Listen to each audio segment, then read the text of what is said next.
In medieval alchemy, I found the symbols of transformation. They sought gold, but unconsciously depicted the individuation process we now understand. Jung was sitting under an ancient olive tree with his eyes closed in meditation. Suddenly, he felt a presence. "You seek me, Carl," Jesus said, but not as a question. "I seek understanding of myself," Jung replied. "Your journey delights me." Jesus smiled. "My temptation in the desert was to face my shadow, what you so aptly named. The parts we reject become our greatest demons," Jung observed.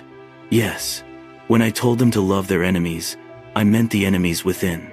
The rejected self must be accepted before wholeness can come."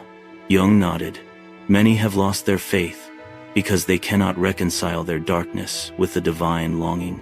Tell them," Jesus said, touching Jung's shoulder, "that salvation is not about escaping the shadow, but integrating it.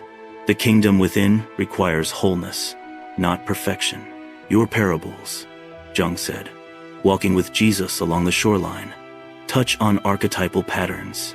Jesus picked up a stone and let it float on the water.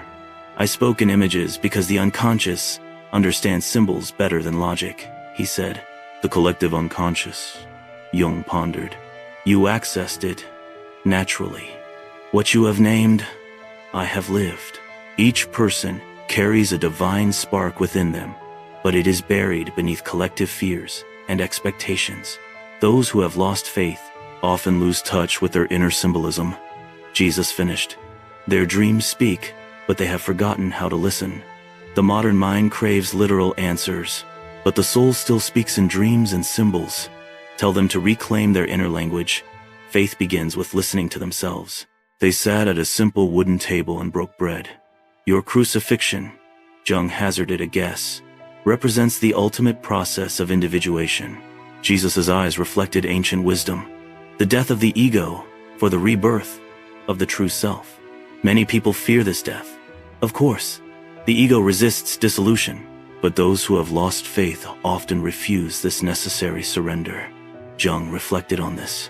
So faith is not blind conviction, but a willingness to die to a false identity. Resurrection is a psychological truth, Carl. Tell those who suffer that their dark night contains transformation.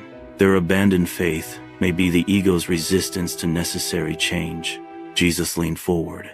"Remember, I said that a man must lose his life in order to gain it. That is your individuation. The journey inward always goes through the shadow to wholeness.